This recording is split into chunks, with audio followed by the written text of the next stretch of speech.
ನಮ್ಮ ಬಂಗಾರಿನ ಇವತ್ತು ಅಳಿಸ್ತಿದೆ. ಬೆಳಿಗ್ಗೆ ನಾನು ಲೇಟಾಗಿದ್ರು ಬೇಗ ಫ್ರೆಶ್ ಅಪ್ ಆಗಿದೆ. ತಲೆಗೆ ಎಣ್ಣೆ ಹಚ್ಕೊಳ್ಳೋಣ ಅಂತ ಸ್ವಲ್ಪ ಎಣ್ಣೆ ಕಾಯಿಸಿದೆ. ಅಷ್ಟರಲ್ಲಿ ತಿಂಡಿ ಮಾಡೋಕ್ಕೆ ಅಂತ ಕರೆದ್ರು. ಬೆಳಿಗ್ಗೆನೆ ಚಿಕನ್ ಸಾಂಬಾರ್ ಮತ್ತೆ ಮುದ್ದೆ ಮಾಡಿದ್ದು. ಸಾಂಬಾರ್ ಮಾತ್ರ ಸಖತ್ತಾಗಿತ್ತು. ಮಧ್ಯಾಹ್ನ ನಮ್ಮ ಅಕ್ಕ ಬಿಸಿಲು ಅಂದ್ಬಿಟ್ಟು ಜ್ಯೂಸ್ನ ಮಾಡ್ತಿದ್ರು. ನಾನು ಅದಕ್ಕೆ ನಿಂಬೆಹಣ್ಣು ಹಿಂಡ್ತಿದ್ದೆ. ಆಮೇಲೆ ನೋಡಿದ್ರೆ ಸೌಟಲ್ಲಿ ಜ್ಯೂಸ್ನ ಸೋಸ್ತಾ ಇದ್ರು. ಉಳ್ದಿದ್ ನಿಂಬೆಹಣ್ಣಲ್ಲಿ ನಮ್ಮ ಬಂಗಾರಿ ಟೇಸ್ಟ್ ಮಾಡ್ಸೋಣ ಅಂತ ನೋಡ್ತಿದ್ದೆ. ಅವನೇನು ರಿಯಾಕ್ಷನ್ ಕೊಡ್ತಿರ್ಲಿಲ್ಲ. ಚೆನ್ನಾಗೈತಾ? ಇನ್ನೊಂದ್ಸಲ.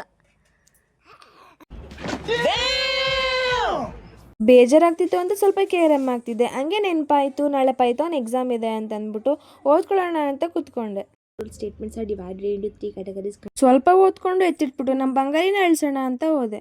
ಸತತ ಪ್ರಯತ್ನಗಳ ನಂತರ ನಮ್ಮ ಬಂಗಾರಿನಂತೂ ಅಳಿಸ್ದೆ.